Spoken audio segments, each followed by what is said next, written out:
Dobar dan, gledate Glas života.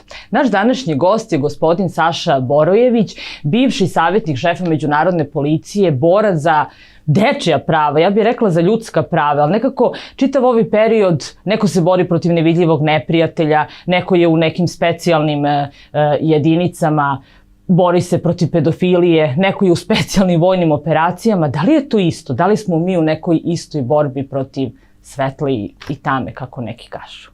Saša, dobar dan. Dobar dan. Jer jesmo.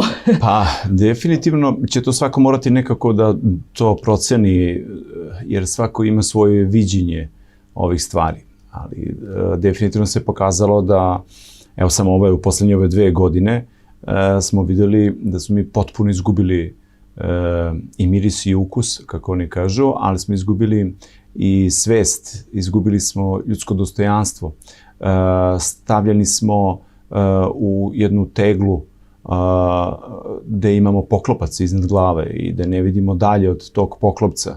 Izolovali su nas. Prvo su nas izolovali jedne od drugih, da se što manje viđamo, da sačuvamo živote bakama i dekama, da deca ne prenesu ovo ili ono. Prestali smo da se grlimo, prestali smo da se zdravimo i da se ljubimo i postali smo jedinka. Kad ste jedinka, onda vas je mnogo lakše izolovati u uglu, medijskom uglu, medijskom mraku i uglavnom svi oni koji su intelektualno malo sposobni ili više znaju ili imaju saznanja, u tom ćošku tamniče sami i umiru sami, jer njihov vapaj i njihov glas teško dolazi do onih koji bi želeli nešto da čuju. A oni koji bi želeli nešto da čuju se uglavnom prave da spavaju. A takvi koji se prave da spavaju vrlo je teško probuditi. Da li ide po planu nekako sve? Nekako definitivno se čini onaj policijski sistem frka ovde dok nešto se radi na drugoj strani. Orwellova priča dolazi do da kažemo, finalizacije onoga što je on predvideo još prošlom veku, jel? I mi sad živimo u ovoj eri gde smo mi sada isključivo marionete. Međutim, ja uvijek živim u ubeđenju da i marionetama nekad zarađuju konci ili pukne po neki konac, pa mala marioneta uspeva da se oslobodi po neki.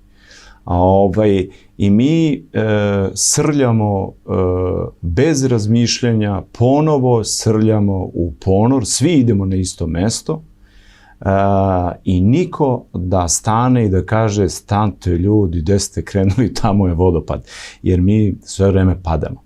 Ja cijelu ovu situaciju gledam poprilično, po prirodi nisam pesimista, ja sam vrlo optimista, ali imam nekoliko strategija. Prvo da nekog probudim, razdrmam, a to mogu isključivo kada mu saspem sve u lice i u oči i kažem, ti slep, ti vidiš da je to, jeste, pa ako vidiš, zašto čekaš, šta čekaš, kreni. Ja ovu celu situaciju vidim kao onaj Titanik, znate, kad ste na tom brodu, ali mi u Srbiji smo oni muzičari. Dok Titanik tone, sećate se koji gleda film, oni su sve vreme svirali. I mi sve vreme sviramo. Brodovi tonu, brodolom je, čamca za spasavanje ima poneko, nekoga i nema. I vidit ćemo da li ćemo možda potonemo skroz i da li ćemo dok tu svirku slušamo tu muziku Čakovskog možda, ako ga ne ukinu, vidjeti u kom pravcu mi idemo, da li ćemo potonuti i ipak malo uspeti da isplivamo iz toga ili ćemo potpuno biti nemogućnosti da izađemo iz te priče.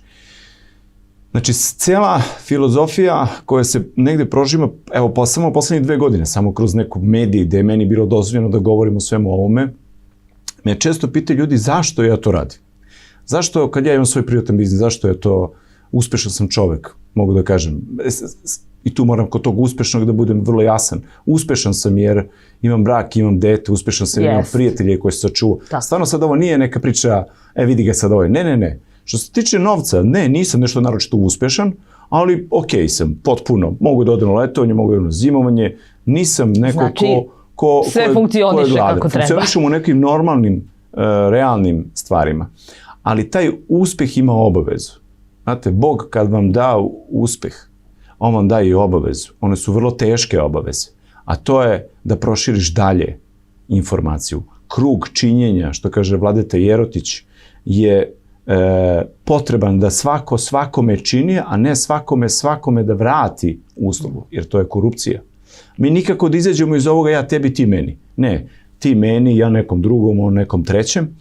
I informacije koje, ja sam popričao dobro informisan čovjek, jer sam na pozicijama odakle mogu da dobijem te informacije. I ja govorim te informacije malo drugačije upakovane, da ne bi imao drugačije probleme, ali evo ja ću vas i vaše gledalce podsjetiti. Prvi put kada je bila ona priča oko zaražavanja, prvi čovjek koji je izašao u javnost koji je rekao da je uradio u Rusiji toksikološki nalaz svoje krvi, svoje vlastne kose, noktiju i tako da sam bio ja.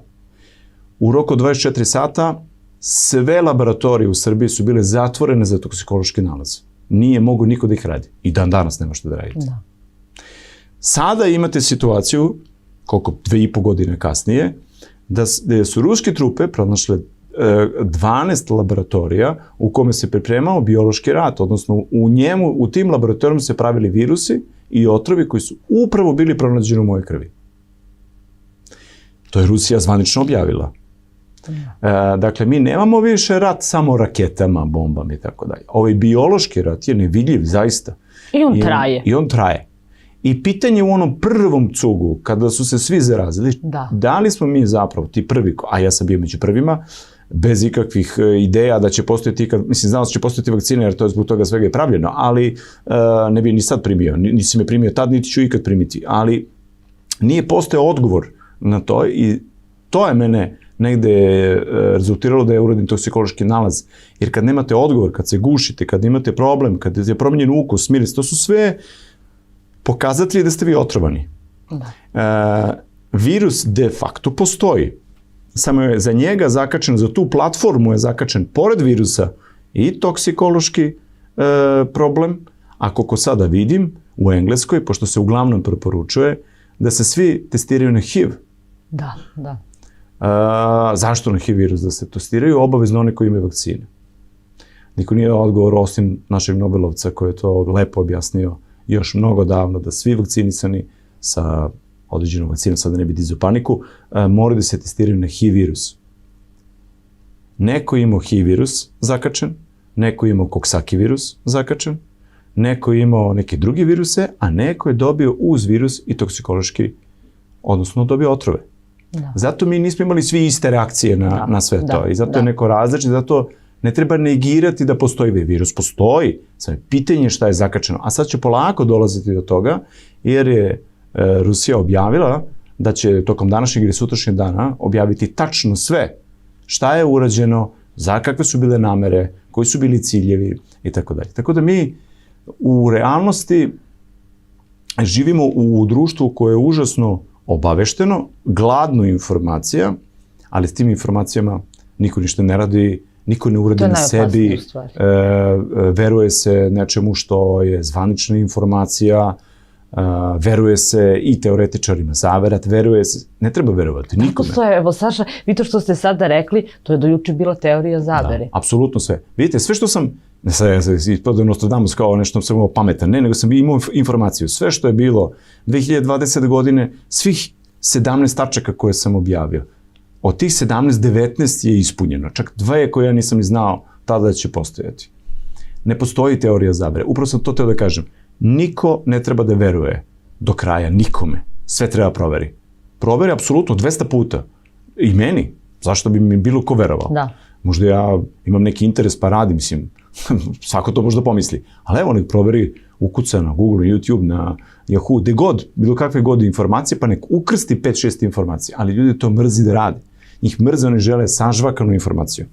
I to je ono što je najveći problem. Sažvakanu informaciju Počeli ste rečenicu, eto, govorite u medijima, nemate potrebu, nemate ličnu potrebu. Boga mi, zovu vas pa otkazuju gostovanja. To sam baš htela da vas pitam. Zašto? Pa krenuli ste i fantastičnu emisiju. Pa su je ukinuli. Da. Pa zato što verujem da sam mnogima nejasan i dokučiv i nedokučiv. Zato što ova emisija koja je bila na Happy-u, oni su zamislili da ću ja da ismevam teoretičare zavere u smislu ravna ploča, zemlja, znate ono kako ih zovu, globus, mafija, da ću da ismevam sve te stvari. Oni nisu shvatili da ću ja da dovedem intervjua sa Assangeom koji upravo govori o tome. Nisu shvatili da ću imati intervju sa 2 najveća svetska hakera koji su pričali o tome šta su oni skinuli od dokumenata.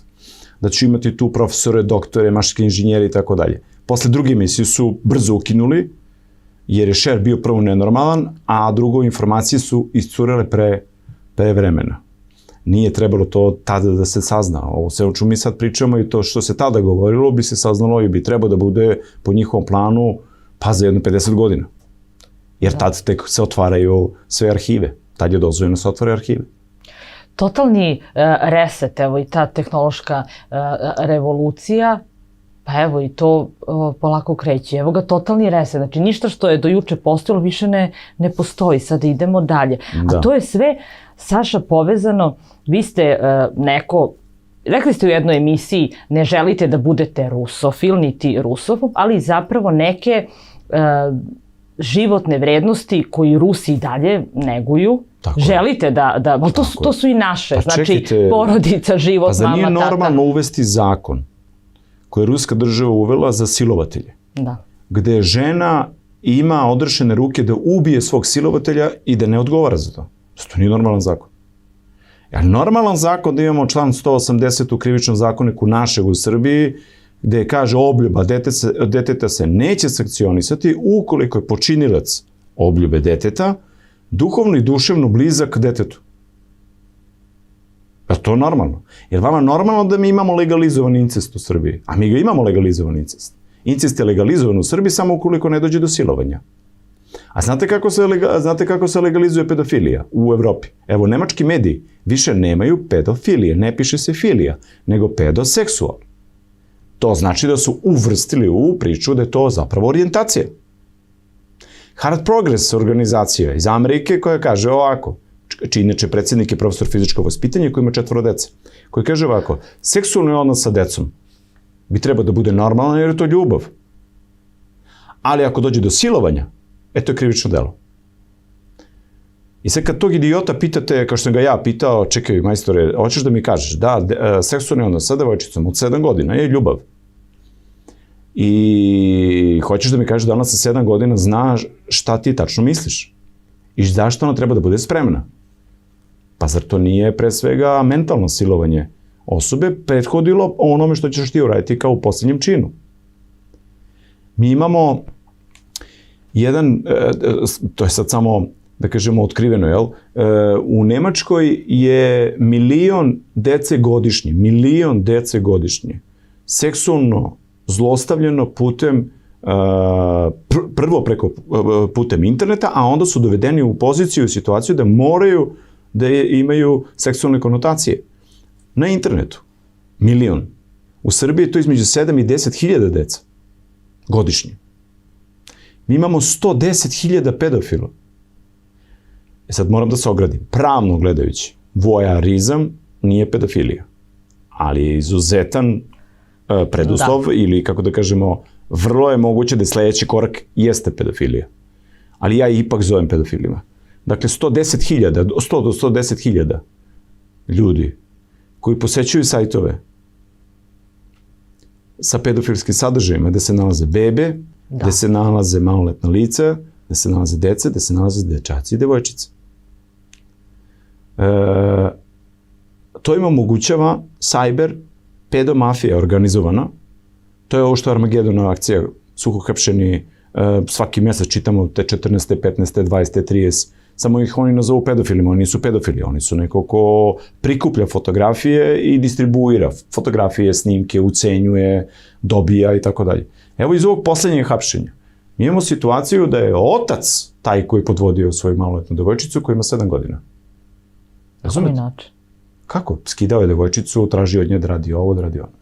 Da ne banalizujemo. I onda je te snimke slao ljudima, ti snimci su završavali na serverima koji su bili u Nemačkoj. Šta je problem?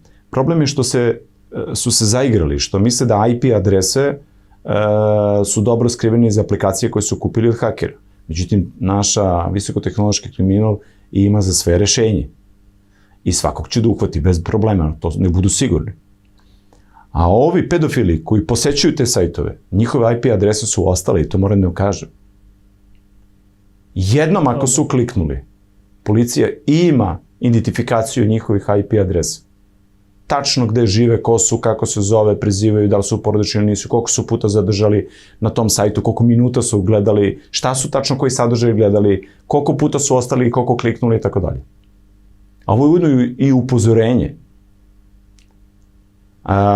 Jer moje dobronamerno upozorenje. Jer, vidite, ovako mogu da pričam do sutra, ali samo ću vam dati jedan primer da ne iskočim iz teme. Mi imamo i kontra stranu. Mi imamo roditelje koji su u strahu da im deca ne budu vezano za rodnu ravnopravnost i tako dalje, da im se dečak ne pretvori u devojčicu, devojčica u dečak koji u realnosti se dešava u Srbiji. Mi imamo oko 2000 operacija urađenih u poslednje vreme, gde su mahom devojčice i dečaci s 15 godina odlučili samostalno da oni to žele i to im je država dala mogućnost da oni 15 godina imaju pravo da to odluči. A s 15 godina nemaju pravo da se odluče da se venčaju, na primjer, to mora saglasnost roditelja. Ali dobro, evo, to je jedan par čarapa, a ovo drugi da objasnim što sam teo. I roditelji u tom strahu svoje deci puštaju porno filmove, dečacima.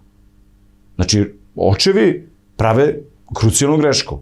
Sad, puštajući deci između 7. i 10. godine porno filmove, onda oni imaju drugu svest s im izmenio. Onda tu više nema romantike, nema ljubavi, nema iščekivanja. I ubiju se u njima ljubav. Da. A onda sve postaje samo puk nagon koji oni izvršavaju. Tako se desilo da smo u Somboru imali dečaka od 12 godina, 13 godina koji su silovali devojčicu od 11 godina. Znači, ovaj potpuni haos mora da se zaustavi u jednom trenutku. On može da se zaustavi, a mi moramo da odsečemo prvo međunarodne ugovore. Ne možemo da imamo dečija prava koje se sprovode u našim ustanovama, jer su dečija prava pisali 2 pedofila iz UNICEF-a, koji su uhapšena i osuđena pravosnažno 17 godina. Ne možemo da imamo Crveni krst koji će u školama da predaje sprečavanju vršnjačkog nasilja, prvo ne znam što bi to radio Crveni krst, ali okej, ajde nek radi, a onda da ima nevladine organizacije koje su sa njima i koji će da kažu da je potpuno u redu da se dečaci međusobno ljube. Ljube? A onda kaže, kako da se ljube? Pa da se zaljube. Pa kako da se zaljube? Pa to je vaše pravo. Jeste pravo. Ti sad učiš i sloboda neka. Mog sina od 8 godina, koji prvi put u šoku, prvo on, da se ljubim ja s dečakom, mislim. Mama, tata, oni su mi čak rekli da ja mogu sutra ako hoću i da živim sa njim. Pa zamisli koji problem mi praviš, kako ja sad njemu sad da objasnim šta pričaš, bre? Da. Pa kad te institucionalne stvari posečemo, onda moramo da napravimo drugi krug skraćivanja i cenzurisanja. Ukidanje TikToka za sve koji su ispod 15 godina. Ukidanje Facebooka, Twittera, Instagrama, sve koji su ispod 15 godina. Zašto je to tako? Zašto u Italiji može, ovde ne može? Što u Kini može, ovde ne može? Kina mi je pala na pamet to kako pričate, oni zaista cenzurišu sadržaj uopšte, ne samo za decu, nego i za odrasle. Pa ne može čoveč. Plasiraju ono što će da sačuva njihov narod, njihove običaje, njihovu tradiciju. Evo idite u Dubaji, probajte se konektujete. Na bilo šta od te aplikacije. Verujte mi da ćete imati problem na aerodromu. Znači, imat ćete problem na aerodromu. Ne možeš da se tičeš, da probaš, a ne možeš da se konektuješ. To što ne možeš, imat ćeš problem. Ako nastaviš konstantno to da radiš. I ako pokušaš da nađeš način. Znači, postoje ljudi koji su sačuvali svoje nacije. A mi stremimo ka toj prokletoj Evropskoj uniji koja je izbacila sve ruske građane, studente sa fakulteta, koja je Nemačka odbila pre nekoliko dana da leči decu od leukemije, jer su ruski građani, koji su, gde imate u Poljskoj nalepnicu na vratima zabranjeno za pse i Ruse ulazak. Ne znam više, u Portugaliji neće restoranu da vam služe piće ili hranu ako ste Rus. Svim Rusima na celoj planeti je skrenuta pažnja, pa i u Beogradu, da se ne kreću, da ne izlaze, da ne budu u restoranima. Pa šta je ovo? Je li ovo 1939? Koje smo mi u ovom godini? Šta ćemo da ih obeležavamo, da imaju trake neke, šta? Znači, Mene to nateralo. Mogu da bude, kako da vam kažem, da nije u pitanju Rus, da je bilo koji druga nacija bi isto ovako reagovao. Bilo koja druga nacija da je u pitanju. Kada ovako satanizujete i ova fobija dokle dovela. Vi znate da je Maša i Meda crtani film zabranjen i da je cenzurisan. Ne možete gledati više crtani film Maša i Medu. Banka sperme je dobila nalog da svi oni koji su bili donatori, im se uklone ampule iz banke, a da su Rusi. Razumete? Znači, ja sad mogu da vam nabrajam do sutra šta se dešava. Znači, kakvo je ovo ludilo? Maša i Medved, znači ne može, ali može ova propaganda što nam... Ali Noć veštica može. Da. To je super. Da. Znači, pogledajte samo kanale. Definitivno onda to borba između svetla i tami. Sve se to vaše nastavlja. Ja kad sam razmišljala o današnjem razgovoru, prosto sam pomislila, bože, pa Saša, mislim, davno je počeo se boriti protiv toga i samo se situacije menjaju, ali suština je ista. Suština je ista, samo menjaju kožu, odnosno, znate, i u Srbiji imate ljudi koji propagiraju puno stvari dobri, ali uskoro će saznati ko su ti ljudi i da nije bio samo cilj da budu dobri, a vrlo su dopadljivi i vrlo ih narod voli. Pa dobro, tako su sve ove stvari zapravo i ušle na mala vrata, što se kažu. Ali ja njih zovem korisne idiote. Jer oni su uradili nešto u korist nekoga da oni to i ne znaju. To se tela vas pitam, nesvesno mislite, zaista da nisu? Pa to su korisni idioti, da. Definitivno korisni idioti, da bi sebi digli populaciju, popularizam i bili što popularniji, iskoristili to neke stvari u političke svrhe kasnije, a tu popularnost i dobili na važnosti, a ne znaju da će im se taj bumerang vratiti 6 puta gori. 6 puta gore će im se vratiti. Zato se ja ne bavim politikom, zato ja ne mogu da budem politički funkcioner, ne mogu da budem ništa od svega toga, jer ja znam da je moja misija da zatvorim i da završim ono što sam započeo. A nema više toga, evo ovo što pričamo, opet je vezano za politiku. Nekako zavisi iz kog ugla je. Uvukli u to. Ne, u redu je da ja pišem i skupljam peticiju i da kritikujem i da... To je politika, ajde. To je u redu. U redu je da jedna vlast kaže u redu. Vi kažete da možemo da sprečimo krađu beba. Možemo da sprečimo krađu beba jer imamo 6 nekakvih udruženja koji to rade, koji su međusobno posvađani, naravno, kao i svi Srbi. Ok, uredit ćemo, sredit ćemo ih. Ali to već, Saša, javlja sumnju. Znači da nemamo opet isti interes ni tu. A ti ljudi su stvarno izgubili decu.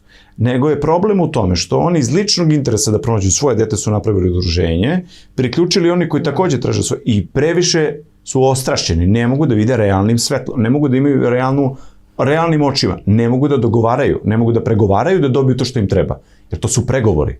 Razumete? Vi ne možete dobiti dokumenta tako što je neko zamislio, daj mi dokument da ja vidim da je moje dete. Pa ne može, zato što je to mafijaška priča, to je priča koja je zaključena. Mora na neki način da postoji način. Način je možda za 20 godina da se dogovorimo sad da se otvori arhiva. Možda je to način. Ne znam. Znate koliko to godina unazad traje? Kad će to doći? Prvi koji je prodao decu je bio Josip Broz Tito, to malo ljudi zna. Tito je ratnu siročad, koja je bila oko 300 nešto hiljada dece u Jugoslaviji, dao Nemačkoj. Nemačka izgradila autoputeve. Mi smo imali trampu. Ratna siročad je otišla odavde tamo zato što su saveznici desetkovali nemačku državu i nemačku naciju. Mi ne znamo ko su ti 380.000 dece koji su otišli tamo. A procenjuje se da imamo oko 500.000 prodate dece. A definitivno postoji, to nije teorija, javljaju se ljudi, pronašli su se međusobno. Su se pronašli. To je vrlo teška mukotrpna priča prolaziti kroz to. Ali šta je sa švercom embriona iz Srbije? Šta je sa surogat majkama koji se ovde legalizuje sada taj zakon? Šta je sa... Šta je sa svim ovim što sam sad malo pre rekao, pedofilija, incest i ovo sve? Jer vidite da se sve svodi na decu. Zašto? Zašto na decu? Zašto sad odjednom smo mi shvatili da je to uključeno za decu? Zato što su deca vaša budućnost i moja. Kad vam uništim budućnost, vi nemate ni sadašnjost. A nećete ni postojati u budućnosti. Jer njima će biti normalno istopolni brakovi, normalno je da nemaju porodicu, porodične vrednosti su ovako i onako urušene skoro do temelja crkva skoro da je vaša vera i naše hrišćanstvo pogaženo. Sve više imate medije koji pokazuju uvek mediokritete i najružniju stvar koju mogu da pokažu tome. Imate 3 medija koji kažu, ja samo da povučem tu paralelu, koji kaže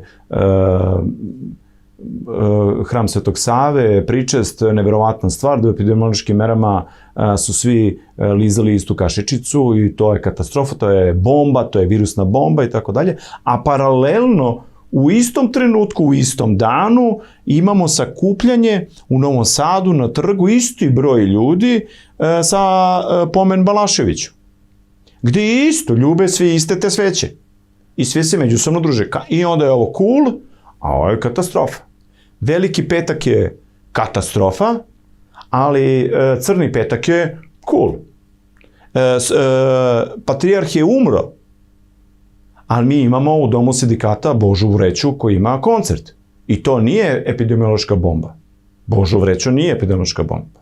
Ali poseta sahrane, odnosno držanje službi u Hramu Svetog Save, gde je patrijarh bio izložen, je epidemiološka bomba. Razumete, to su sad sve te stvari koje se pojavljuju i koje vi stalno sluđujete ljude i ovo je kao uglavnom cool, a ovo je kao bez veze. Ovi seljaci igraju kolo. Pa oni kad bi znali šta kolo znači. Njima je kolo bez veze, a Božo Vreće im je super. A ne znaju da treba da to sve nekako spoje, da nije ni jedno ni drugo bez veze, svako treba da nađe svoju publiku, ne favorizovati, ne pljuvati ni jedan ni druge, ujediniti ako možemo i samo nazvati pravim imenom. Šta je šta? Šta je tradicija? Šta je bolest? Ali predstavljeno je da tradicija više nije moderna i da ti nisi cool ako si po tradiciji. Nisi interesantan. Ja sam srećan što naše deca po ruralnim sredinama, selima, su još uvek zdrava deca. Da. I moram da kažem i to da u školama, ja sam vlasnik nekoliko škola, i imam neverovatan broj dece, ogroman broj dece, patriote. Da. Koji su svesni, koji kaže šta bre. A oni su vrlo lukavi, oni su uticajni influenceri, youtuberi, namazani su, ali vole Srbiju, vole svoju zemlju, znaju svoju himnu.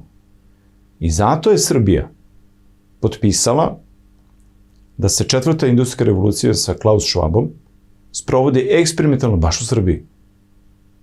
I ne znam, još 3 neke države, tako, Panama neka i tako nešto, ne mogu setim neke zemlje tako bez veze. Mislim da se ne uvrede, ali male neke zemlje, siromašne i tako dalje. Znači, zašto to kod nas? Zašto je bitno da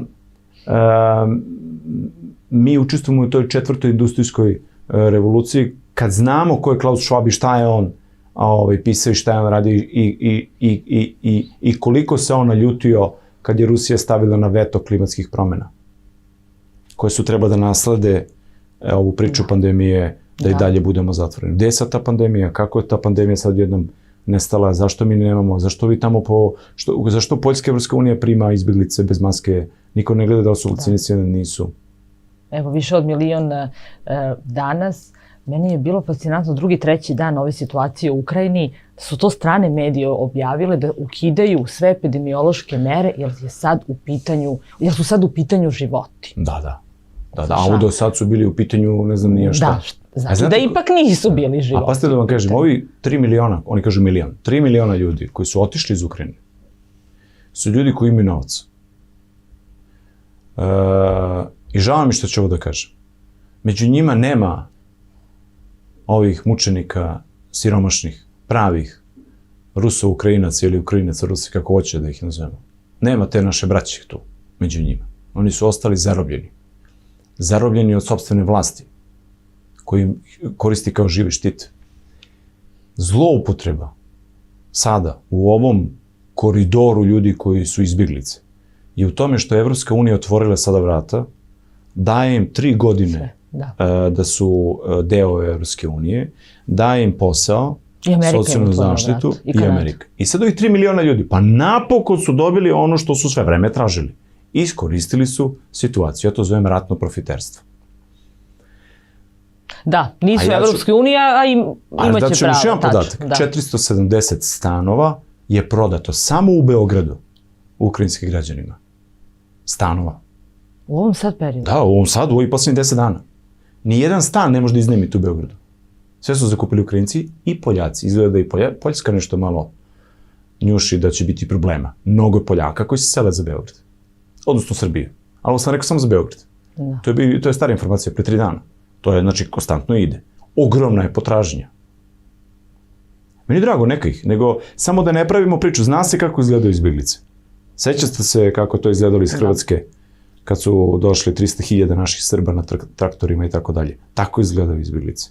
Ovo organizovano autobusima, besnim automobilima i tako dalje, ulazak u Europsku uniju, postaju državljani i građani Europske unije, oni su dobili sve što su hteli. Da. Otvaranje ove kancelarije za 4. industrijsku revoluciju, šta to zapravo znači? Opet Pa evo ja sad to kad budem rekao, onda vjerojatno će ovi drugi da mi kažu, vidi ga, ovo je protiv napretka Srbije, on zamišlja da bandera ako svetlije je opasna i tako dalje. Ali okej, nije to problem, neka kaže šta hoće, se mora da objasne zašto se to nazvalo eksperimentalno. Zašto? Šta mi to eksperimentišemo? Genetski inženjering izuzetno, vidite koliko je on razvijen. On je razvijen bio odavno. Rusi su ga razvijali od 65. godine, Kinezi, ne znam ja isto tko je. Amerika, da ne pričamo o tome, to su sve preuzeli iz nemačkih laboratorija, jer se znalo da genom ili ono što vi uradite kao biološko oružje možda gađate određeni gen, a gen, mi Srbi imamo sličan ili isti gen, Rusi imaju sličan ili isti gen, ali on pogađa samo nas, ne pogađa ove drugi. Ako hoćete u taj biološki rat. Zašto? Da bi se sačuvala infrastruktura. Jer sada pustite virus, narod pomre, vama su ostali čitavi mostovi, zgrade, sve u redu. Nema rušenja, nema paljenja. To je novi sistem ratovanja. Da li smo mi eksperimentalni u onom smislu kako je to objavila američki mediji, koji kaže da svi oni koji su radili testove, da se na njihovim testovima sprovodi genetsko ispitivanje i to u slučaju od 50%. Znači oni su objavili svoje građane da to što su radili testove, da je zapravo njima uzet gen i da se na njima radi eksperimenti. Ona teorija zavere što je bila, Ako ju to ne veruju, neka je ovako ukuca sad na Google. Macron odbio testiranje u Moskvi. A onda ćete vidjeti dole Macronovu izjavu. Zašto je on sedao na onom kilometarskom stolu? Zato što je odbio da se testira. A Macron je rekao, ne želim da ostavljam svoj genetski materijal u Rusiji. Što? Ma što on želi? Šta je problem? Teorija zavere, ste rekli da je teorija zavere. Zašto je meni potrebno da ja imam socijalnu kartu? Socijalna karta podrazumeva da sam ja građanin koji poštuje sve zakone, sva pravila, nisam prošao na crveno svetlo, sve je u redu. Socijalna karta, međutim, predviđa da ja na mom profilu Facebooku ne mogu da imam drugačije političko mišljenje i stav. Međutim, socijalna karta i podrazumeva da ja ne mogu da baš imam svoje mišljenje i da budem u suprotnoj strani, na primjer. A šta socijalna karta radi? Pa ne odobriti kredit. Socijalna karta radi i to da ti gubiš novac u papiru, u metalu, da je on samo kartica. Ali socijalna karta je predviđena da tebi kao građaninu odredi zašto ti taj tačno novac možda potrošiš. Naprimjer, kazat će u sledećoj godini odobreno vam je 1000 dinara, možete kupiti za to šećer, ulje, so, brašno. Jo, Saša, taman toliko. Sve u redu.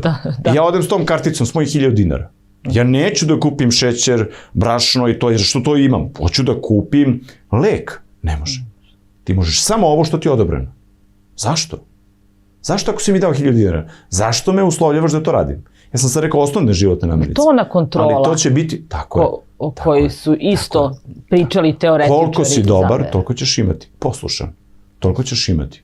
Kina to već ima. Znači sad, to je zapravo instrument da se meri naša poslušnost. Pa ako uspeju Srbe, ovakav narod, da stave u taj kalup, svi ostali su mači i kašalj. Da, zato smo misliš Zato, tako je. Znate, meni kad su rekli, kod Uba imamo jednu dedovinu svoju, nasledio sam tamo, sad sam obnovio zato što znam šta nas čeka i šta nam se približava od oktobra, novembra i kakvi problemi i bez struje, bez vode i bez gasa i svašta će biti. Koliko ljudi mogu tamo da stanu, koliko tebe? Može, selo je prazno, verujte mi. Prazno je. A Ubi je blizu, 25 minuta. I kad je meni izašla jedna vest, a to je bilo predno 10 godina, kaže, svako će morati da registruje svoje june, to je bilo okej, ali kad su rekli svako će morati da registruje i neće moći da pravi rakiju, je umro od smeha. Kažeš, ti seljako u Srbiji, kažeš, ne možeš praviš rakiju. Kako? Ajde zabranimo. Nisu uspeli. Seljak i dalje pravi rakiju. I dalje je prodaje. Ne ide na sajam. On ni tad nije išao na sajam. Ali on ne ide na sajam, on prodaje. Ja znam tačno kod kog seljaka treba da kupim rakiju. Nas ima 7 miliona. Nije ovde teško znati ko prodaje dobro jaja, ko prodaje dobro meso. Ja sad radim jednom projektu, i to moram da kažem, ne znam koliko ima vremena, ali evo kratko ću samo da se nadovežem. Ja sad radim jednom projektu građani ne pronađi svog seljaka. A to je da sam napravio spisak seoskih domaćinstava koje nisu registrovana kao domaćinstva u smislu proizvodnje, ne znam nije čega, ali su, čak i, boga mi jeste, njih dosta veliki broj jeste registrovan, sad sam setio, ali ne baš za sve, ali sam pronašao seljake koji prodaju organske jaja po normalnim cenama. Zato što imaju koku koja je puštena tamo i to su jaja najzdravije. Ove koke, i to sam naučio, koje mi zovemo organska jaja, jeste nekad videli kako to izgleda? Kako izgledaju te koke koje se nalaze, koje su samo za proizvodnju jaja? Farmu koka, ne? To izgleda jezivo. To izgleda jedan boks ovako, koje je ove veličine. U svakom boksu se nalazi stisnuto 5 koka. One ne mogu da mrdnu. One su non stop u mraku. Sunca ne vide nikada. Kljukaju ih. Omegom ili ne znam zavisi šta je, ili običnim. I koke isključivo što je u svom životu rade, jedu i proizvode jaja koje spadaju dole i odlaze na deo gde idu za pakovanje. Ako imate životinju koja nikad sunca nije videla, nikad travu nije videla, imate jedan video koji možete ukucati na YouTube. Šta se dogodilo kad su upalili svetlo na toj farmi? Koke su počele međusobno se ubijaju i da grizu i da kopaju na drugim očima. Od kakvih vi to životinje unosite jaje u svoj organizam? Kakve su to piletine koje vam se nalaze u različitim marketima i koji kad prosečete izađe nešto belo ili se raskuva u loncu? Šta je to što mi jedemo? Zašto su nam deca gojazna? Zašto 45% imamo gojazne dece u Srbiji? Zašto preko 55% boluju bolesti šećera? Sportska nacija. Šta su nam to uradili? Zato ta četvrta industrija neće ovde proći, jer ovakve stvari će početi sve više i više i više da izlaze u javnost. Ljudi će početi da razmišljaju da ja mogu da nađem svog seljaka. To je taj projekat. Ja idem kod mog seljaka i kažem, koliko tvoja koka može da proizvede jaja godišnje? On će kaže, pa ona ne može više od 50. Ali koliko imaš koka? Evo ja ti sad unapred kupujem 100 jaja, ne možeš da mi daš, jel? Evo ti za 100 jaja toliko para. Ovo tele, ja ne mogu, celo tele veliko je. Ali ja znam da ono paše, da ne ispaši i tako dalje, ali imam ja još 10 koji ćemo da podelimo. Znate što smo dobili? Da seljak je sasvim solidno zaradio, motivisan da to tele zaista hrani kako treba. Građanin je dobio provereno, čisto, overeno kod veterinara da je to zdravo. I znaju se dobro. A da ne pričam o onome što će razmenjuju rakije, što će da se druže, seoska sredina, deca na selu, upoznavanje sa životinjama. To je projekat koji ćemo mi sprovesti do kraja. Da svako upozna svog seljaka i da oživimo na taj način selo. Čekajte, Saša, vi definitivno očekujete krajem godine nestašicu i energenata. Pa to je logično, to ceo svet priča. Znači, pa ste, vama sad gas je, ne znam da je $3.000, na primjer, otišao. 3.600, da. Danas. Mi ćemo zapravo osjetiti krizu kada stane rat, pa 3 meseca nakon toga. Jer nemoguće je, da ste u Ukrajini najveći izvoznik đubriva. na svetu. I mi đubriva nema. A đubrivo vam služi da biste nešto sadili i gradili, i hranili se. Ukrajina je prva u svetu po crnoj zemlji. Crna zemlja, za seljaka zna se šta je crna zemlja. Ona jedina to ima. Sad toga nema. A da ne pričamo o rudama koje se tamo nalaze. Neverovatna količina bogatstva. Gasa, rude, uglja. Imaju oko, ja mislim, 3 biliona ili 3 miliona, sad sam zaboravio, rude uglja koje još uvek nisu iskopane. Da ne pričamo o gasu i ostane. Znači, sve je logično.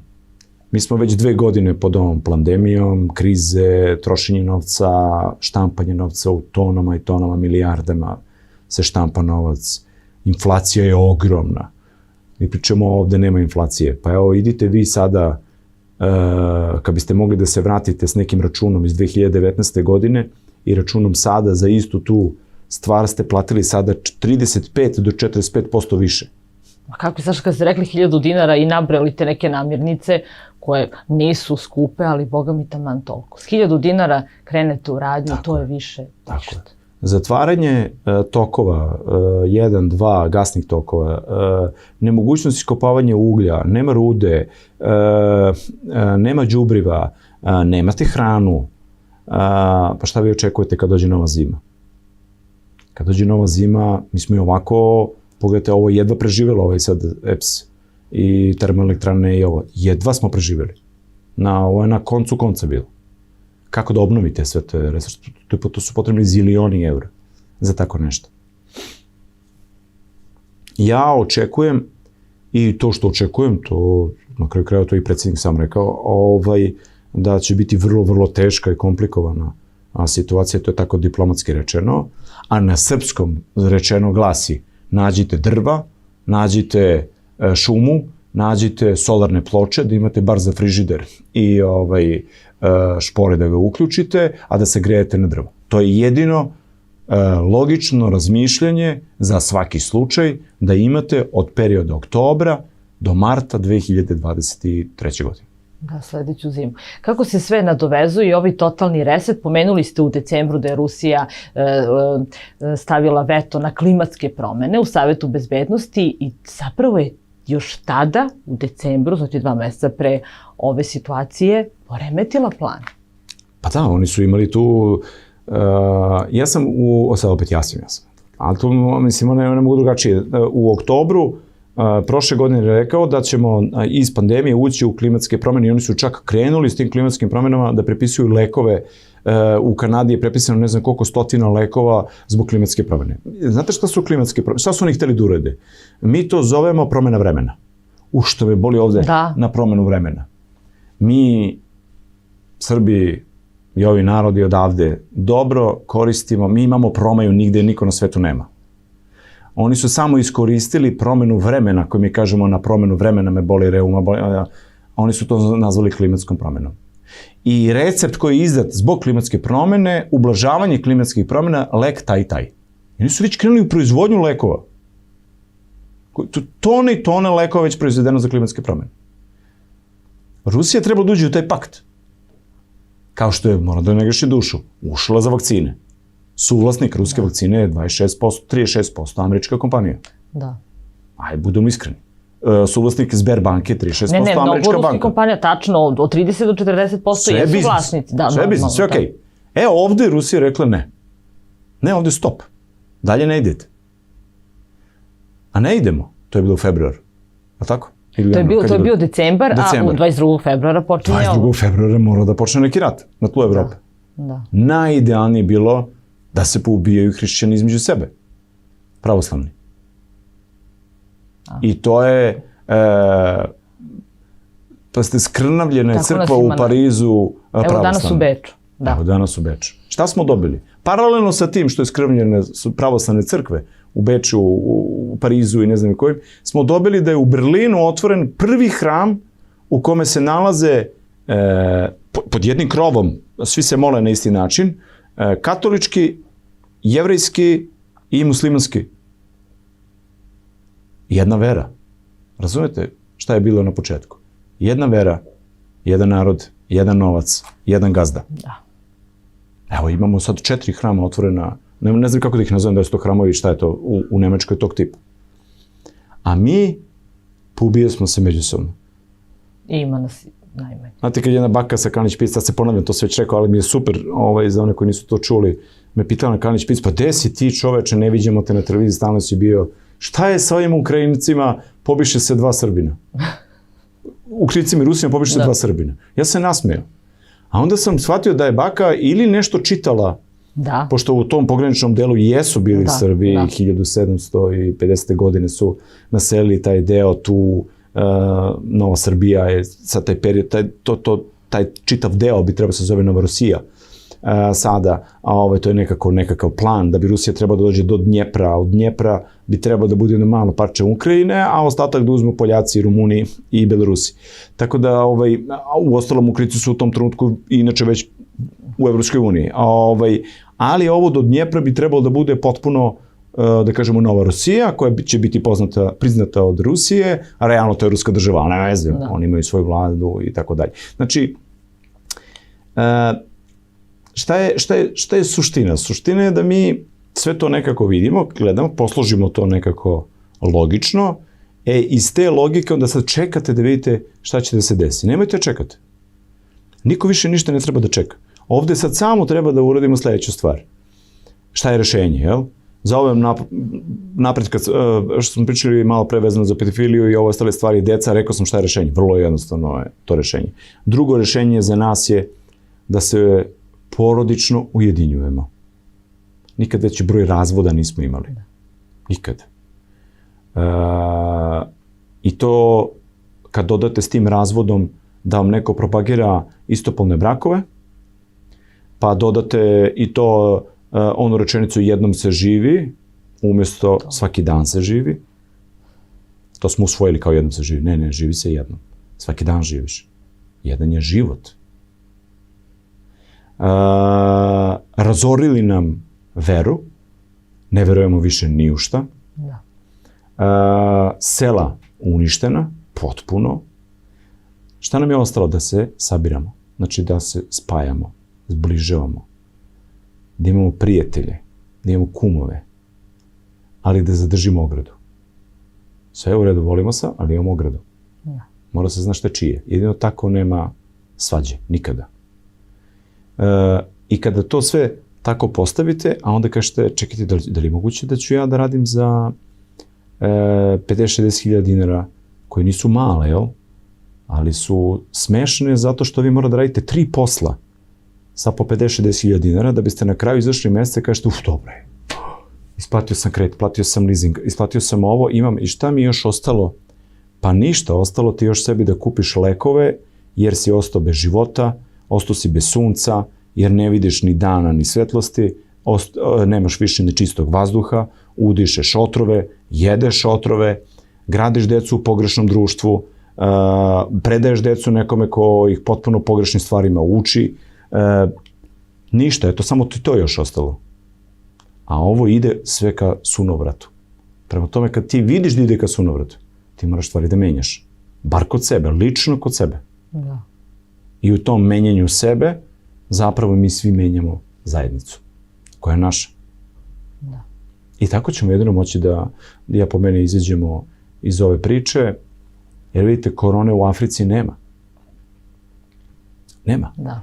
Ja sam u Egiptu bio, na primjer, legalno sam kupio u apoteci ovaj bre, što je zabranjen, kako se zove, Ivermektin. U tableticama. Niko ti ne pita. Ja pijem Ivermektin, šta je problem oko toga? Šta je kad sad izašao studij da Ivermektin ipak utiče i pomaže? Da je to najveći antibakterijski lek. Te studije su i postale, nego zaista mediji su opasno oružje. Pa kako nisu? Mnogo opasno. Znate, oni vas ponižavaju i kaže, vidiš, piješ lek za konje. Ja ga uvek kažem, pa dobro, ti slušaš veterinara Šeklera koji ti priča. Pa sam ja konj ili si ti? Ja tebe leči Šekler, veterinar ili mene? Znači, samo da postavimo stvari onako neostrašćeno. Ovde je samo problem ne biti ostrašćen.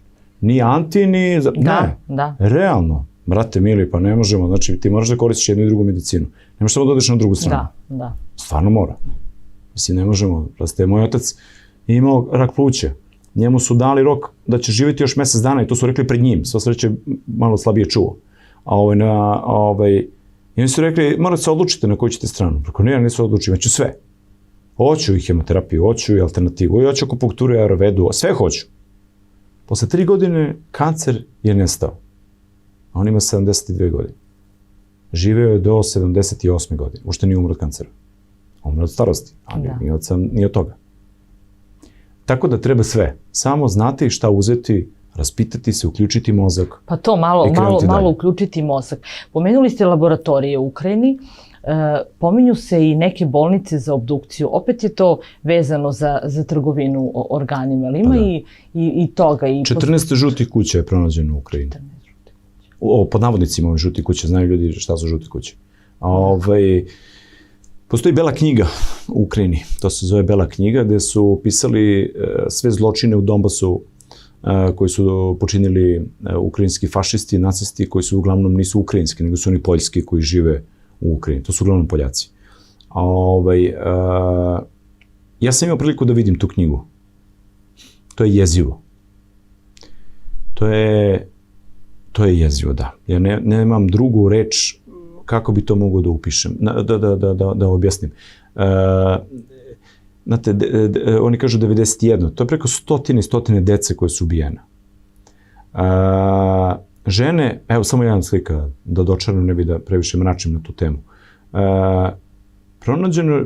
Oni su pronašli, ja sam te slike i snimke video, jedna kuća, u toj kući ima ogroman podrum, to je privatna kuća. Otvorili su vrata i unutra su našli naslagajna ženska gola tela. Ruskinje. Sve su pobijene. To je bilo preko 500 tela. I svih su izveđeni organi. Obdukcijom je dođeno do toga da su one pre toga bile mučene, maltretirane, silovane, a onda su im uzimali organe. I šta vi mislite da Rusija nije znala za to? I da to nije samo to? Da je nekoliko hiljada i hiljada ljudi ubijeno samo zato što su Rusi. U školama su decu maltretirali zato što su Rusi. Ista ta braća, kako ih oni nazivaju.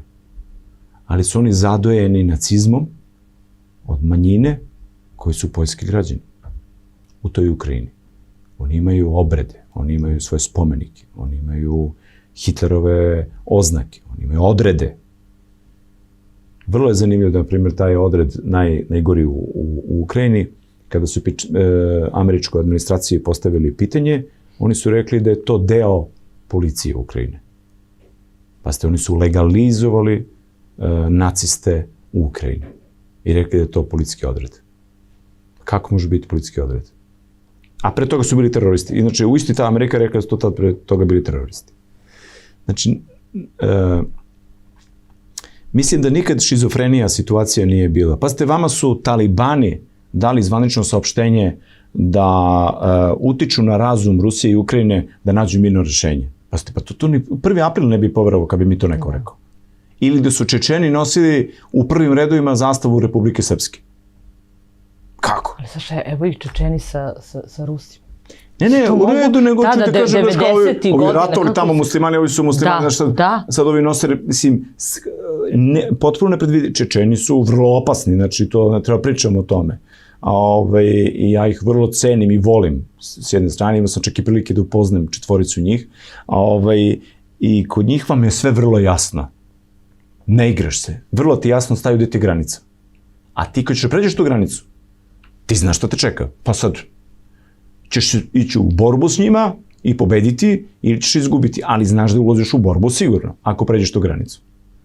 Pa ne znam, čini mi se možda imamo sad 2 iznenađenja. Upravo Kadirev, znači Čečen koji ubrzava zapravo Putina da završi ovu operaciju. Akciju, operaciju, kako ih oni nazivaju. Turska, koja je želela da uče da uđe u Evropsku uniju, sad je nude, sada neće, ne zatvara nebo za ruske avione. Pa dobro, ili takozvana Kosovo koja kaže da se poziva na međunarodna prava Ukrajine. Znači, taj sarkazam, cinizam, više ne znam kako da ga nazovem, sada je baš onako eksplodirao onako svima nama u lice i rekli vi ste budale, evo vidite kako mi to radimo, a vi nam ne smete ništa. I onda su nas svrstali kao ti navijaš za Ruse. Ne, ja navijam za svetlost, a ne znam s koje strane će doći. Ali ja kad vidim ko je na ovoj drugoj strani, ja sam zaista protiv te strane. Ako vama ovu stranu podržava Amerika, Klaus Schwab, ovu stranu podržavaju nevladine organizacije koje su najgore nešto što postoji na planeti, ili Srbije, Žene u crnom i ova ostale nevladine organizacije. Koje su sad jake, da kažem, u Srbiji te? Sve su jake, jako su vrlo dobro organizovani, dobro finansirani, imaju u institucijama svoje ljude, finansirani su čak iz budžeta Srbije, iz budžeta Evropske unije, jer mi moramo da imamo taj nevladini sektor, jel? Tako je to po međunarodnom pravu, ljudskih prava i tako dalje, i onda je to. Mi ih plaćamo, realno ih vi i ja plaćamo, svi ostali. Oni su jako dobro finansirani. Napišu jedan projekat, bez ikakvih problema. Imate negde oko 400 nevladinih, 400 ili 700, 400, ja mislim, nevladinih organizacija registrovanih. Ne, 4000 nevladinih organizacija registrovanih u Srbiji. 4000. U svakoj nevladinoj organizaciji da biste osnovali treba između 2 i 6 članova da biste to napravili. Pa samo evo sad to uzmite koliko je to ljudi. A poznato je da u agenturi, svakom udruženju u tom nevladinoj organizaciji, obično stoji nekakva agentura. Obično stoji agenti ili agentski nemački ili pa vama najjača agentura u Srbiji je Hrvatska služba. Zašto? Zato što ona na taj način štiti svoj kapital. Jer ovdje ima dosta hrvatskih firmi. Nemačka je druga po redu. Šiptari strašnu agenturu imaju u Srbiji. Znači, 97 različitih tajnih službi imate u Srbiji. 97? Da, 97. Slovenačka je izuzetno jaka. SOVA, tako se zove. Da ne pričamo o ovim velikim zemljama, Izrael, Amerika, to se podrazume, oni su već tu. NATO nam je na 3. spratu generalštaba, tu bezbednosna britanska služba u MUP-u na 2. spratu. Znači, mi smo realno okupirani. Mi ne znamo kuda se okrenemo. U kom smo segmentu onda nezavisni i neutralni? U porodičnom. Samo tu. Ako je nisu razbili umeđu vremenu. Da. Ako su razbili umeđu vremenu, onda stvarate nove porodice, ništa nije strašno. Pravite nove porodice. Jer to je jedino još što ne mogu da... I dobro, Srpska pravoslavna crkva dobro se drži. Dobro se drži. Znate, njoj je Srpskoj pravoslavnoj crkvi je podmetut Miraš, ili kako zove iz Crne Gore, Maraš, Miraš. Da li, eto, koji je stariji od sopstvene crkve. Vidite, i kroz crkvu išlo i Crna Gora, pa Ukrajina još davno, Makedonija, Makedonija nam je otela sve dole što je od Srpske pravoslavne crkve. Uhapšen i dalje je, mislim, utamničen. Jeste, scenariji su... U Hrvatskoj je napravljena Hrvatska pravoslavna crkva. To je postalo vreme NDH. Sad je napravljena nova, Hrvatska pravoslavna crkva. Gde vam je sveštenik Ustaša. A u Crnoj Gori, kaže malo pre, Miraš koji je stariji od sopstvene crkve. Mislim, crkva postoji njegova 3 godine, 4, a on koliko ima godina. To je jedinstven primjer u svetu. I to je nevladina organizacija, to nije crkva. To je obično nevladina organizacija. A ako vam dam podatak da imamo 11.000 sekti u Srbiji. Saša, 11.000? Tako je. Sekti imate u Srbiji. 11.000 sekti, 4.000 nevladinih organizacija. Pa to na papir kad se stavi, to papir ne izdržava. To znači da vi sigurno ste okruženi s takvim ljudima. I sigurno ih znate. Ali ne znate čime se oni bave. Mnogi od njih su korisni idioti.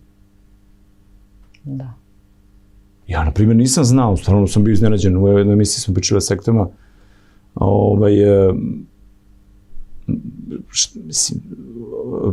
pazite, sekta sama po sebi definicija je, kada odete tamo da vidite šta je sekta, sekta je udruženi oko jedne vere s jednim ciljem.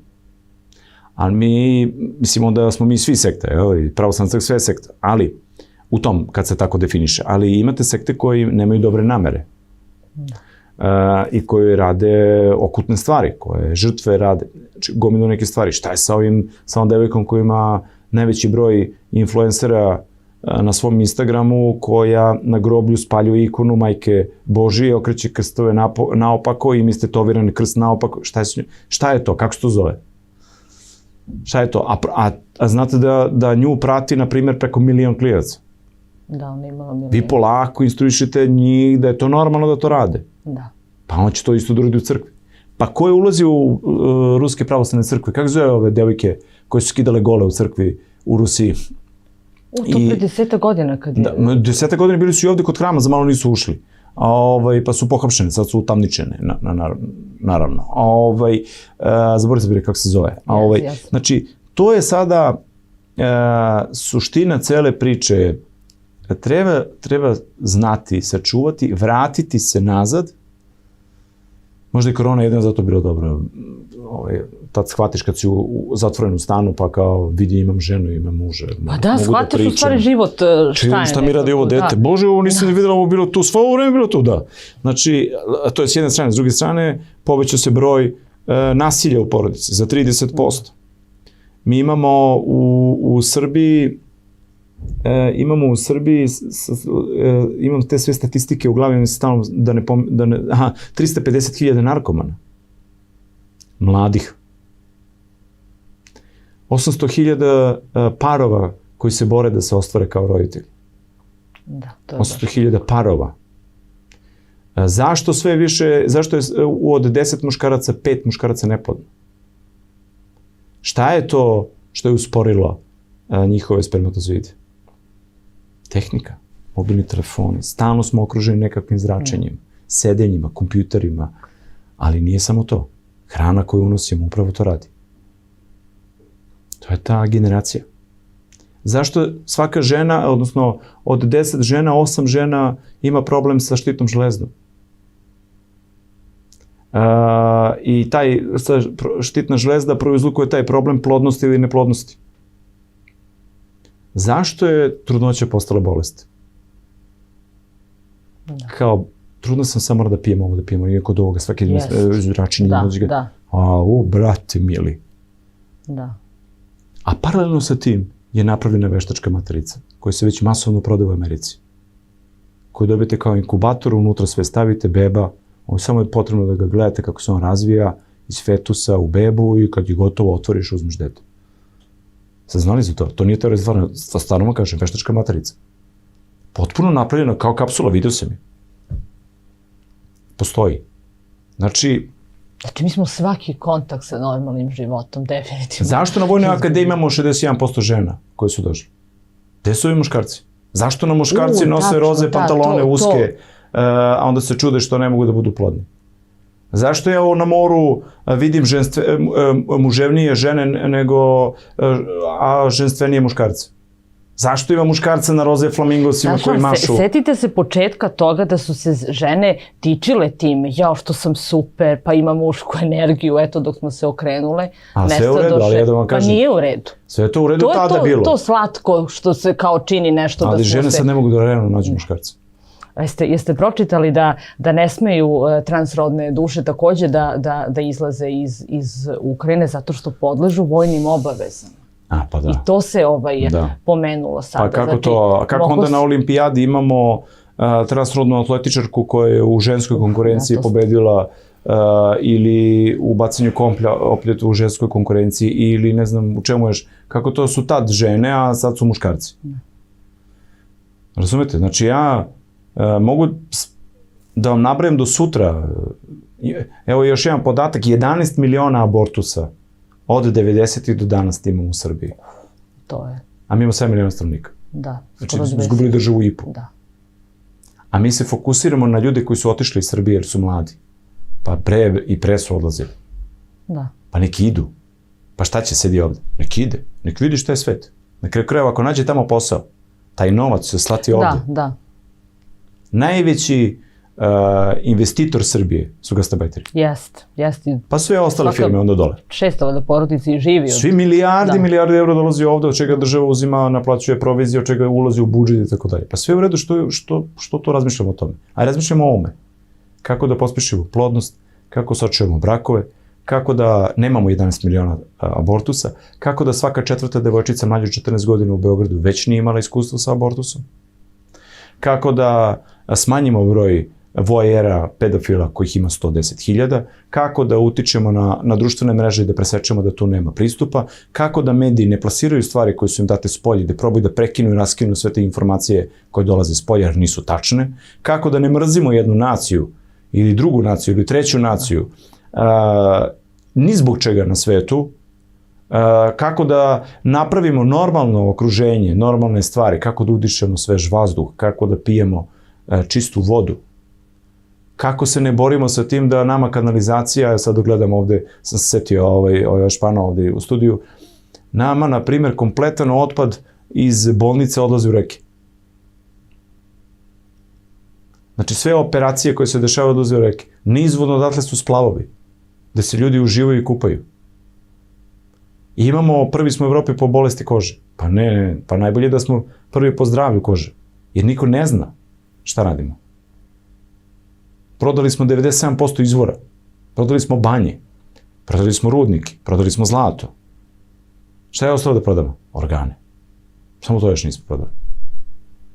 I ostalo je to vrlo jedinstveno i ajde, neću sad da više mračim, ali je... Ne, to sam kad ste rekli samo još organe, znači...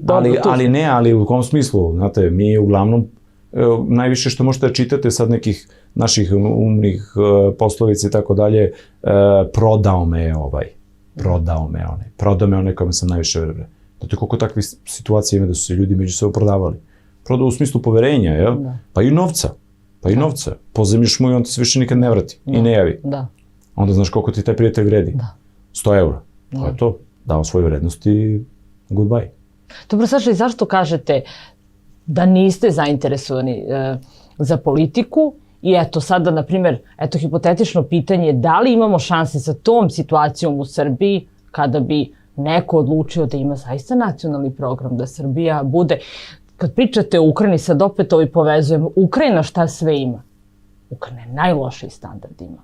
Tamo su ljudi jadni i bedni sa $23 plate. Pa razmišljam, znači Srbija isto nije zemlja za zezanje, što bi rekli. Da li ima šanse da se napravi taj nacionalni program i da mi sami sebe hranimo, da se vratimo toj tradiciji, da eto, selo ste pomenuli, da se uključi, da se zapravo vratimo unazad, ali na onaj izvor. Pa ja se time zato i ne bavim politikom, zato što ja znam da postoje međunarodni ugovori, međunarodni sporazumi koje mi imamo potpisan. Mi bi morali da raskinemo. Naprimjer, mi da nismo poštovali pravila pandemije, što i nismo previše, hvala Bogu, što je dobro, ali da smo baš skroz raskinuli priču, Svetska zdravstvena organizacija bi nam prekinula kompletan dotok svih lekova. Dakle, vi ste ucenjeni. Vama ljudi umiru onda od najbanalnije bolesti. Nemate antibiotika onda. Dakle, mi smo prvo uništeni, da vam objasnim. Znači, mi smo prvo prodali Galeniku, pa smo prodali proizvodnju lekova, pa smo se bavili smo imali proizvodnju oružja, pa smo imali proizvodnju traktora, pa smo imali proizvodnju sve mehanizacije, pa proizvodnju aviona. Mi nikakvu više proizvodnju od toga nemamo da bismo bili nezavisni. Kad budu imali ovu proizvodnju, mi ćemo tada biti nezavisni. Mi smo okupirana zemlja, nama su zauzeli 30% teritorije, mi nemamo granicu, mi imamo prolaz neki, preko nas ide najveći transferi kokaina, pranje para kroz građevinu, izgradnja, to su ogromne investicije, ogromni novac. Znači, ovo da bi se rešilo, postoje 3 načina, da nas udari neka kometa i sve startuje vrati na nulu, što je baš onako, ne bi ni ja voleo, a drugi je da se kompletno uruši sistem spoljni koji nas je okupirao. Da. A Rusija upravo to sada radi. Ali ona sad to radi da bi zaštitila svoju državu. Jer je bilo vrlo ugrožena. A vidim da se neki komešaju da još neki malo uđu u to dvorište, pa im ne bi savjetovao da idu dalje. To pre svega mislim na Poljsku. Jer je ovaj put Rusija spremna da ide do samog kraja, a ne znamo da je kraj. Da, to su rekli. Dok mi sad ovde pričamo o Ukrajini, šta je sa Jemenom, koji se svakodnevno bombarduje sa američkim i britanskim avionima? Šta je sa Sirijom? Zašto to se ne znam, nismo znali ni 8 godina šta se dešava u Ukrajini. Sad kad ste pomenuli tu belu knjigu, ja sam se sama zapitala ko imam, da kažem, i veze neke tamo i ruski sam đak. Niko nije pričao o tome. Ne može, pa bilo je zatvoreno. Bilo je zatvoreno. Znači mi sada, kažem vam, to je taj hibridni rat u koji smo nažalost upali. Znate, mi imamo koučeve, što kaže ovaj meni ko nije slušao babu, taj sluša kouč. Sve ti to isto rečeno. Kako su na babu sve fino rekli. Jesu, sam ću vam dati jedan primjer. Sećam se svake reči. Kaže meni baba Nata jedna, tamo iz tog sela Šarbana kod Uba, bolila me glava, nemam pojma, ja bio klinac, nešto. I on kaže, dođi, daj mi vamo ruku. I uzme ono s čime je plela, onaj kako zove onu veliku iglu, ili koju ne kaže daj. I ubude me ovdje i drži ovako, vrti i ništa. Ja razmišljam, što je ovo ludo baba? Da bi ja posle 30 godina išao neko predavanje i ovaj je pričao o akupunkturnim tačkama da je tu baš za glavu. Ja sam se setio baba Nate, koja je nepismena. Kako li je baba Nata znala da je tu akupunkturna tačka? Kako li su oni uspevali, jer nisu samo za to, oni za mnogo stvari uradili kod mene, kod životinja, različiti, spasali neku kravu, ujela zmije i tako sad da ne davim. Ali je suština, ko ne sluša baku, on će na kraju slušati kouča. I ono što moram za kraj, ako je negde kraj blizu, da kažem, da to ne ispustim. Mi živimo sada u jednoj eksperimentalnoj eri. Evo kako je. Imate muvu. Otkinete muvi noge i krila. I kažete, skoči muvo, a ona ne skače. A ti opet otkineš onu drugu nogicu. Skoči muvo, a ona ne skače. Zaključak je da je muva gluvo. Znači, vrlo je bitno ko donosi zaključak. Joj, da. To je fantastično. Jer ovo je suština cele priče. Sad ti kao menjam, kako da menjam čovječe, vezao si mi ruke, noge, ubacio si me u kavez sa 16 katanaca i sad ti uđi u politiku i to menjam. Pa ne mogu da promenim. Ali mogu da menjam nešto drugo. Ljudsku svest. Da im probudim da to vide. Dokle god budem bio živ i dokle god budem to mogu, ja ću to da radim. Samo da ih probudim da vide. Da shvate da je njegovo parče zemlje, ako ga ima, da ga obradi, da ga reši, da ga sredi. Ako ga nema, kako god zna i ume, nemoj da uzima kredit za automobile, jer mu automobil neće stići. Za svaki auto se čeka između 8 meseci i godinu dana, koliko god da ga platite sad. Jer autoindustrija je potpuno stala. Fabrike čipova su spaljene, mi nemamo više automobile. Najveća fabrika čipova je spaljena u Indiji. To opet s nekom namerom, ja? Uzmi neki leasing kredit, kupi jedno parče zemlje. Stavi prikolicu, kam kućicu kupi i stavi, evo samo da imaš to tu. Solarnu ploču, vidit ćeš koliko će ti ona vrediti. Šta je sa udruženjem Redova Zmaja? Ili to funkcioniše? Pa ono funkcioniše onako da kažem sa svojim ciljevima, idejama u kom smo mi u pravcu želi da idemo. Profesor doktor Nestorović je odlučio da uđe u političku angažman i političku priču, aktivirao i organizovao neku partiju, pokret, ne znam sad kako se zove. Srpske sabornosti, da. Srpske sabornosti. A bilo je priča da li će sa socijalistima od januara, je to? Pa dobro, tu su različiti spinovi bili u ovoj priči. Ja sam čak i ovo mislio da su... To nije lepo te pitam za drugoga, ali znam da ste zajedno i znam da ste u udruženju i da bi to možda... Ali ja sam morao da se ogradim, znači zvanično sa vitezovima, zato što ne mogu, ljudi su shvatili, pomešali su babe i žabe. Znači, ovo je udruženje, Red Vitezova Zmaja je organizacija za dečiju zaštitu. Da, to ste i rekli. Ljudi koji su se priključili su došli sa idejom dečije zaštite. Ne možete njihove podatke i njihove popunjene upitnike da koristite i zloupotrebljavate, da ih pozivate da dođu da daju potpis za neku drugu, treću, petu organizaciju, pa makar to bila i Nestorovićeva. Ne može. Jer to je krivično delo. A neki su se zaigrali i mislili da to može. A ja ne dam. Pa to ne bi bilo baš lepo. Naravno da ne bi. Ali su imali ideju. A ja ne dam.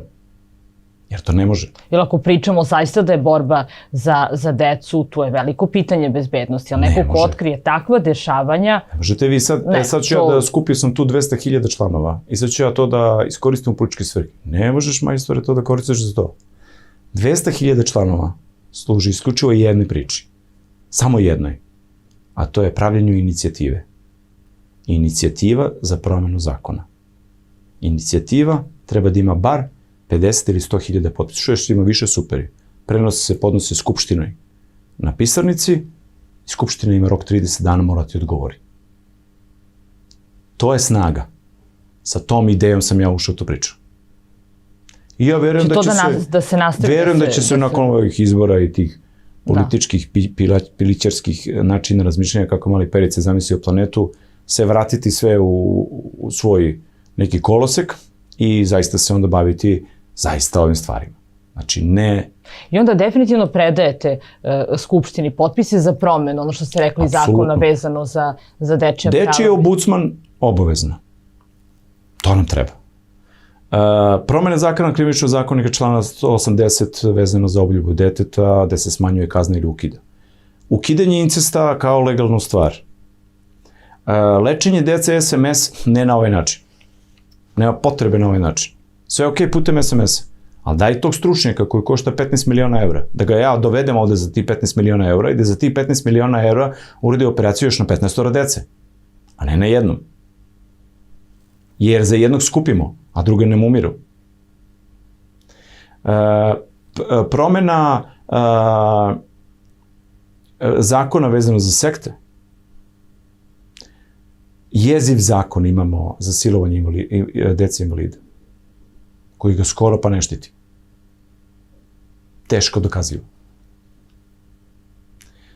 Šta je sa nevidljivom decom? Mi imamo 10.000 nevidljive dece u Srbiji. To su deca koje su rođena bez socijalne karte, bez zdravstvene knjižice, da se ne zna ni da su rođene uopšte. Gde završavaju te deca? Kome se oni prodaju? To su dece koje vidite na semaforu, koji vam prose, koji prose do svoje 12. godine, nakon toga ulaze u prostituciju, nakon toga im se uzimaju organi ili se prodaju dalje. Šta nam je sa decom koju imamo u Srbiji, više ne znam ni koliko ih hiljada ima, koji su raspoređeni, do kojih ne možete da dođete. To su romske zajednice, uglavnom, gde važi pravilo, kako se zove to, običajno pravo. Običajno pravo da imate seksualne odnose devojčicom od 12 godina, jer je to običajno pravo. Pa čekaj, ako običajno pravo, mi imamo u Srbiji običajno pravo krvne osvete, onda ajde da to onda stavimo isto u taj krivični zakonik. Što to onda nije u redu? Znači, to je suština ove priče. I da uvedemo u zakon... To je suština definitivno mnogih priča. I da se uvede zakon vezano za otkrivanje bioloških roditelja, dece, koji su na jedan volšeban i čudan način, da tako, ajde, ublažim, nestala iz porodilišta. Znači, to je krucijalno. Ovih 9 stvari ili 10, koliko sam rekao, su suština cele priče. Kada tu suštinu pogodite i utegnete kako treba, sa dečijim ombudsmanom, koji jeste, on nije politička skupština donosi, ali on nije politička figura, on je nezavistan. Koji će da rešava milion jednu stvar vezano samo za decu, u saradnji sa ministarstvom za decu koje postoji. Ali ovo je druga vrsta. Onda smo mi, mogu da kažem, pobedili. Onda sve ostalo posle ide sistemski. Ne moram ja više da pričam, da govorim, sistemski onda to rešam. Da, to je suština svega. I ta osoba, Saša, definitivno bi morala biti osoba visokih duhovnih vrednosti. I onda smo na tom putu u svetu. Znači, kako da vam kažem, tu treba da bude i patrijarh uključen. Tu treba da budu uključeni socijalni radnici, neokaljani socijalni radnici. Tu treba da budu uključeni iz MUP-a, iz visokotehnološkog kriminala. Tu treba da budu uključeno udruženje Igora Jurića. Tu treba da budu uključene različite udruženja koje se bave decom, neko iz svoje muke, neko zato što smatra da mu to obaveza, a neko zato što smatra da mu je to misija. I to uključiti, spakovati kako treba, dati svako svoje mišljenje, to će trajati. Ali ajte jednom da to uradimo, da to zavanemo rukave ako treba. Finansije ću, evo ja ću naći finansije za sve, to nikakav problem nije. I rešit ćemo to. Ili ima nešto što nismo rekli? Dosta toga. Samo smo sve zagrebali i započeli i namerno nismo rekli sve, da bi probudili malo maštu kod ljudi, da oni sami krenu da istražuju. Dobro, ali već ste pomenuli, da kažemo, kraj godine od oktobra. Kad bi, na primjer, ajde, nećemo da kažemo šta da bude povod, ali kad bi, na primjer, trebali da se vidimo, da pričamo o nečem? Pa evo, prva stvar koja će vam se desiti je morat će da se desi, to je inflacija i skok eura, koji će sigurno biti tamo negde oko juna, možda i pre, ali ne, mislim da neće. Tad će već krenuti to ozbiljno da se, koliko god mi hteli na silu da održavamo neke stvari, ali vi po svom novčaniku vidite da za iste pare ne možete kupiti ovu istu stvar, da vam treba više para. Tako da sad je inflacija 35%, sad je inflacija 35% na hrani, i to nije moj izveštaj, to je zvanični izveštaj, ali mi to ne vidimo u eurima. Statistika je čudna stvar, samo još to pa da završim. I to ljudi moraju da znaju. Statistika kaže da je svaki treći čovjek Kinez na planeti. Evo, ja sedim ovde zajedno sa kameramanima, tako da nijedan nije Kinez. Ali ako verujete u statistiku, onda bi to trebalo da znači da ovaj što nas snima je Kinez. Tako i ovde. Inflacija, kaže, ne postoji. Ne postoji u tvojim eurima koje ti sam kroz Narodnu banku pakuješ, puštaš, nećeš pustiš dinar, robne rezerve i ne znam ja više šta. Ali daj mi, pokaži mi onu drugu statistiku koja bi trebala da se ukrsti sa ovom. Koji je skok hrane, skok benzina, skok ulja, skok đubriva. To je stvar koja ti ruši ovu stvar i remeti ti ovu. Ti ovako sastoje. Znate, da vam kažem još samo to, realni kurs eura je 170. To je realni kurs eura. Bi ovog trenutka trebao bude 170. Vrlo je logično. Sad je kurs 117. Znači, ja pričam na svom hrane. Ako neko ima 500 eura platu, ne može dobiti 55 ili 60 hiljada. Nego on treba dobiti 90 hiljada za 500 eura. I ti kažeš, pa dobro. I ja sa 90 hiljada sad stvarno mogu da kupim isto ono što sam mogu da kupim za 60 hiljada pre godinu dana. Jer to je ta razlika. To tako nije. Saša, hvala vam. Vidimo se uskoro. Bio je ovo Glas života.